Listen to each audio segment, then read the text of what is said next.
Occupational English Test. Practice Test 1. Listening Test. This test has 3 parts. In each part, you'll hear a number of different extracts.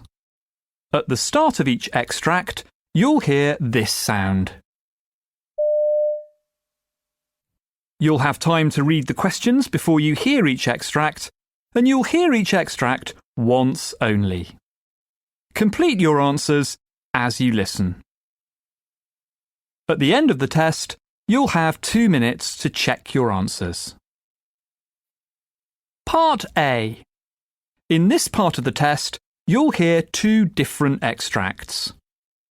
In each extract, a health professional is talking to a patient. For questions 1 to 24, complete the notes with information you hear. Now look at the notes for extract 1.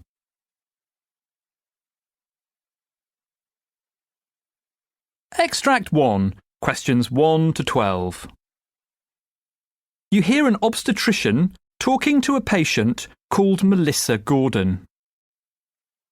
For questions 1 to 12, complete the notes with a word or short phrase. You now have 30 seconds to look at the notes.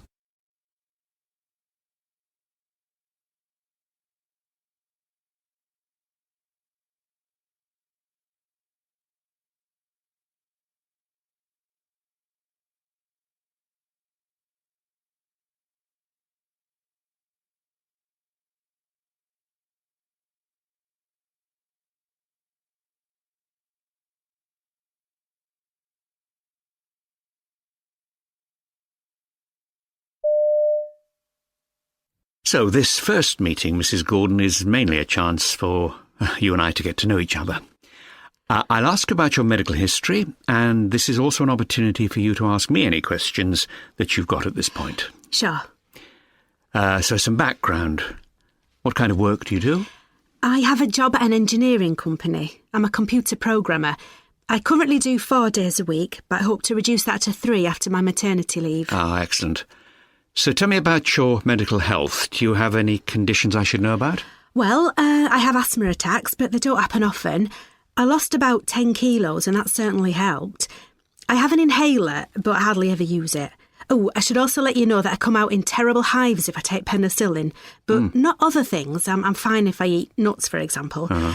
I have a fairly healthy lifestyle. I'm a vegetarian and I've never smoked. Good. I'm afraid I don't go to the gym or anything, but I walk to work and generally keep active. Oh, that's good. So this is your first pregnancy? No, I have a daughter called Ella. She's 3 now. Ah, and did everything go smoothly that time? There were no major problems during the pregnancy itself, but it took me quite a time to fall pregnant the first time. After having various tests, I was given some fertility drugs. Oh, what were they called? It's on the tip of my tongue. Never mind, it'll come back to me. This time, though, I didn't need any help. Oh, it's no problem.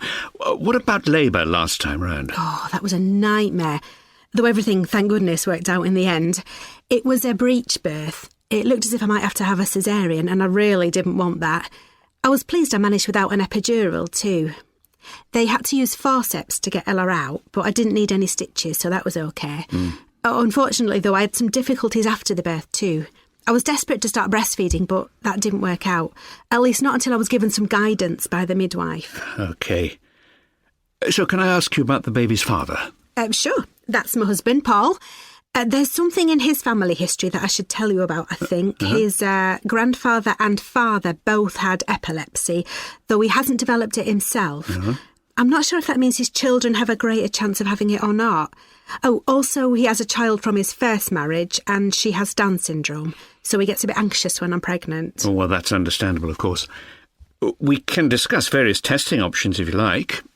You might want to consider amniocentesis, for example. But that carries a risk of miscarriage, doesn't it? I don't want to go for that. I've heard about another test called CVS. Is that something to consider? Well, it's certainly an option. However, that procedure, in fact, also carries a small increase in the risk of miscarriage. And you'd need to come to a decision fairly soon because it's normally carried out between weeks 10 and 12 of the pregnancy. Well, I can tell you straight away that if there's more risk, then I wouldn't consider it. I know my husband will feel the same. Well, that's fair enough. So, is there anything else you'd like to ask me about today? Nothing urgent. But it'd be good to know more about how to get siblings ready for a new addition to the family. I want to make sure Ella doesn't feel threatened or replaced or anything. Well, there's a leaflet that many parents find helpful. Here we are. Have a look through that. Oh, thanks, that's great. I'm sure I'll have lots more questions at our next meeting.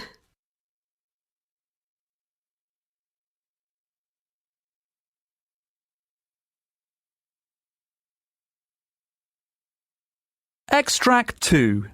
Questions 13 to 24. You hear a GP talking to a new patient called Mike Royce. For questions 13 to 24, complete the notes with a word or short phrase. You now have 30 seconds to look at the notes.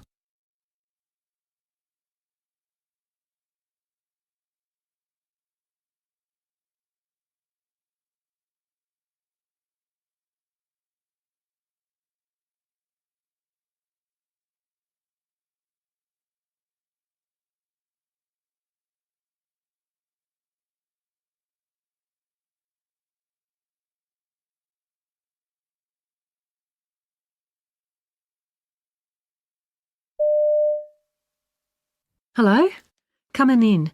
You must be Mr. Royce. I understand that you've just signed up with the practice. Yeah, that's right, Mike Royce. I've joined this practice because my previous GP retired and he suggested I come here. Right, and I understand you've got an ongoing medical condition you're worried about? Perhaps you'd like to start by telling me about that. How did it start? Well, I suppose it started out as a really strong pain in my left knee. I think it's called the medial meniscus. Is that right? It came on whenever I tried to bend the knee more than normal. Then I tripped while climbing some stairs at work, and that seemed to make things worse. I started to get these very tender bumps all over the back of the knee. Right. They were very painful, even just lightly touching them. The doctor called them trigger points. Yeah, that's right. They're called that because pain frequently radiates out from them when touched. And how did that affect you day to day? Well, I went back to work after a week or so, but I was still having knee problems. I couldn't really squat properly or climb ladders. That's important in my job. I'm a painter, and I'm always having to get into awkward positions. Anyway, I kept going back to my old GP explaining that I still had severe pain whenever I tried to bend my knee. He gave me all these exercises to do, and I tried doing them. I really did. I made sure I did gentle stretches before I did anything more energetic, everything really. I tried resting like he told me. I used ice packs when it got sore, but nothing really worked. Right, I see. But then the doctor decided I might be suffering from tendinitis, so he sent me for some rehab work in the hospital. That actually did seem to work, at least at first. But I'm guessing not for long. Right, the problem came back. I kept telling the doctor that my knee still wasn't healed, but it was actually my physiotherapist in the hospital rather than my old GP who noticed that something was wrong with my muscles. He wouldn't say what it was, but I knew something was up. He was doing myofascial release on my hamstrings, and I was in agony. Right, so did you go back to your GP? I did, but he didn't know what I should do about it, so I left feeling completely fed up. That's one of the reasons I decided to come here. Okay. I just feel like nobody's taking this seriously. I think it's affected my life in lots of other ways too. The worry's given me insomnia, for one thing. I don't think I have actual depression, but I certainly suffer from constant anxiety about when it's going to flare up. Is there anything that you're particularly worried you might have? Well, I've researched this pain I'm getting. To be honest, I'm convinced I've got fibromyalgia. Not just some simple muscle problem, because I fit most of the symptoms, and I've had pain absolutely everywhere. Look, I've even kept a pain diary so that I could track what I did that set it off. The weather, if I was working or not, where it was affecting me, what it felt like. Oh, good. I figured out from this that it's usually in the same places that I mentioned earlier, plus some newish places too. My shoulders and elbows, and I know that my knee's actually one of the more tender points for it. What do you think? Look, I must say from what you've told me so far that I'm concerned enough to look into that possibility. So as a next step, we need to get you seen by a rheumatologist. This is a notoriously difficult condition to diagnose, as I'm sure you're aware, because so many of the symptoms overlap with other conditions too. I won't be happy to be proved right, but I'll certainly be glad to get some answers at long last.